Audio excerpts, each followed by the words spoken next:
Hey everyone, this is the last comic book market report for 2024 for 2024.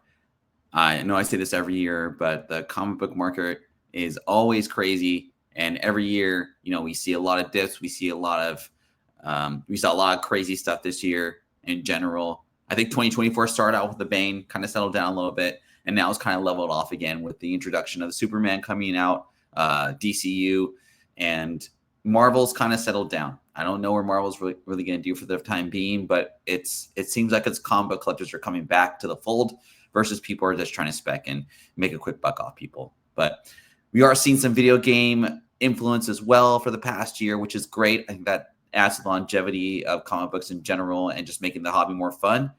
And for 2025, I'm planning to keep doing these videos, but I do need some help from y'all. Hit that like button, subscribe, tell all of your friends about the show. I'll keep doing these. I'll come from a different angle, and I think we'll probably come live again in 2025. I'm still not sure about it, but without further ado, here's your last comic book market report for 2024. All right, yeah, just nothing exactly like you all know. These reports just aren't. They're very random, but I try and be selective of the stuff that I'm looking at, and the reason being for that. So without further ado, let's get into it.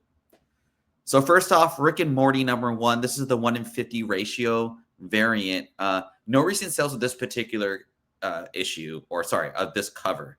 I think it's really cool though. It's an omnipress, so very short print.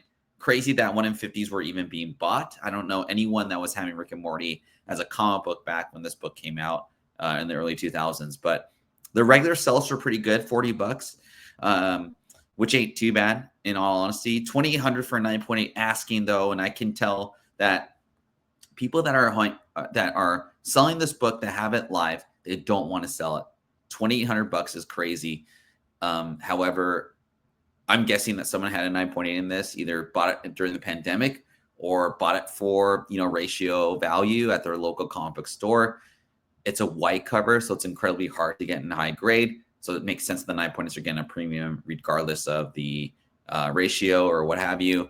But yeah, be on the lookout for this book. And this is a true collector's kind of book. It hits two kind of segments, right? You got the Rick and Morty fans and comic book fans. Next up, we have Die #1, the incentive variant from Forbidden Planet. If you don't know, Forbidden Planet is a shop in the middle of New York City, Manhattan area, I believe. And I couldn't find any sales or listings of this book. The reason I wanted to mention it was I was thinking of books from the previous kind of run here that had some really good stories and some kind of started out the gate when they originally came out. This book came out a long time ago, or not a long time ago, but a few years ago. And I thought the Jumanji kind of vibes and kind of the eerie vibes of this particular story was really cool. Kieran Gillian did a really good job of this. The art's amazing. It flows really well with the story, and it kind of just fell off. It kind of died, to be honest. But there were some rumors a while back that this was going to be optioned. I don't know if what the reality of that is. We don't really know with independence. It's so hard to really foresee that happening. But no listings of this book. I won't say it's a ghost. I think just people just aren't either aware of it or they just forgot. I don't know. But great series to read. If you find a trade paperback, go ahead and get it.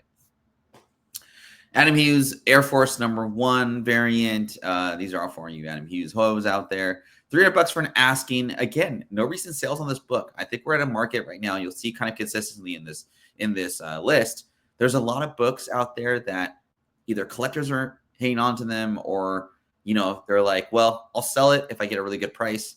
And whether or not they want to get like just screwed over or whatever have you, this isn't like a bargain basement like market right now. Honestly, I think it's kind of tough.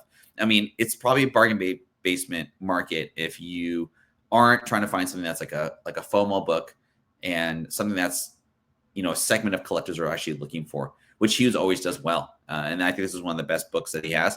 The story is like okay. I remember when what was it when the Thor: Love and Thunder show came out that this book popped because of the appearance of Polarity, or I even forgot the name, but that was like a long time ago. That was when characters would show up randomly and books would go up by $50 or 3,000%, some crazy stuff like that. But this has settled down quite a bit, and it makes sense to me. In honor of the Cartoon Network, I wanted to put some books that are sort of affiliated with cartoons or what have you. Rest in peace to the Cartoon Network. Yesterday was its last day, and I believe you can find Cartoon Network episodes or shows on Max, I believe. But I think it's a great value of 20 to 40 bucks. There is a newsy version of this book that's just pretty fun to find. 9.8 go for like 300 asking again. So, I mean, again, rest in peace to Samurai Jack. I posted yesterday on my Instagram. There's a VHS seal you could get for pretty cheap, like 50 bucks. But if you are a Samurai Jack fan, obviously I don't know any option news or anything like that. I mean, it's already a cartoon show. It's going from cartoon to comic here. But I thought this was pretty important to kind of owe to the Cartoon Network. I remember when I was a kid and the Cartoon Network was a new thing, and they were advertising in Wizard, and everyone was just going crazy about it. So it's sad that it's gone away. FOMO book, if you will. It's the Jeff Verse #1. There's several covers of this book, and shout out to Stein's Top 10 for putting out my favorite cover of the Jeff universe there, and a couple covers. His first cover, I was trying to dig for it the other day, and I couldn't find it, so I must have done a giveaway and just kind of did whatever with it. But 20 to 40 bucks right now for this book. I would not pay a dime over cover. I found a couple copies of this book on some store shelves, just kind of behind the kids' books. The nice thing about hunting for Jeff books, especially these #1 issues, is you're generally not going to find them in like the main area of your comic book store. A lot of stores, obviously, they segment out their books from kids and regular comic books or mature. I don't know what you're gonna call it, but I found a couple copies of this 2 weeks ago in the kids section. Nobody's thinking about searching there. And also, if you're a Sonic fan, I mean, that's obviously, if you're a Sonic fan, you're probably searching in those areas unless you have a pull box. But you'll find some good Sonic stuff in those kids sections as well. And speaking of Sonic, Sonic number 900, the 900th Adventure. I thought this cover was really cool. It's from a few years ago, and it's on my watch list. Where'd you get down? Oh, I got 2 visitors today. Anyway, I just think it's really cool. It's a very loud cover, but I feel like this is the 900th Adventure issue. A lot of stuff going on here, a lot of characters. So if you're a character-driven Sonic fan, this might be a good one to get. 40 to 75 bucks on a good day for the range on this bad boy. Some people don't like this cover because it's a little too much, which I agree. But personally, if I can get it for 50 bucks, I don't think that's a bad bet. Sonic the Hedgehog fans are crazy about these covers. And it's one of those things where you have to like buy, maybe not put a ton of money into, or take some of those profits from other books and just hold on to for a long time. Maybe get a grade ahead of time or ahead of the curve and just kind of watch the market for that. And you can make your money pretty good on these random books over time.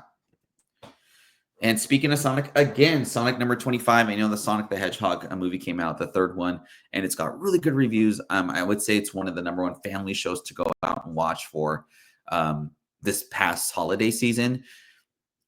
Keeping in with just kind of like, oh, I wonder what next character is going to come out. So this is the first Metal Sonic. This particular issue, it's a gray border. It's a kid's book. It's an Archie comic book. Super hard and high grade. There's a regular version, there's a newsy, and there's a Canadian version. I think there's a Canadian version right now that's beat to hell. Probably going to be like a 5.0, 6.0. It's going for 50 to 75 bucks. No one's bit. However, the seller's not going to go for anything less. So it tells you how much these Sonic books just are just loved. Especially the newsies. It's really hard to get a high grade newsy. It's really hard to get a high grade direct because, let's face it, 4-year-olds were reading this book and they still do it to this day.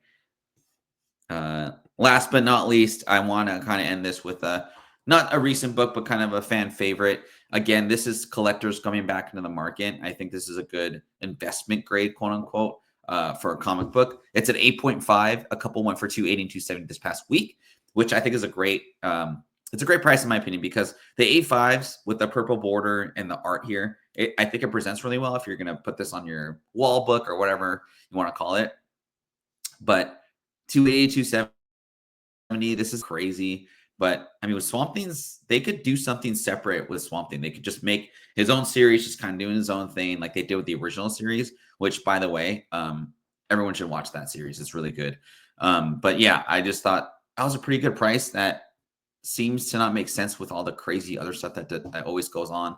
But, it is comic books, and that stuff kind of happens all the time. So, well, that's the end of our show. Again, I just want to thank everyone for the support in 2024. we kind of shut down the Sunday live show just with schedules and people. I just want to get people their free time, and myself and my family. I think that's a really important thing to have. The comic book family is still out there, so I appreciate you all. If you aren't in the Discord and you're into comic books, you're into Pokemon cards, you're into investing, all that stuff, it's free. Join. I'll put the link in the description below. Hope you guys enjoy your New Year's. Be safe. Don't drink and drive. And I'll see you in 2025. Oh, maybe we'll see you tomorrow. We'll do a video game rock report tomorrow. All right, take care. Peace.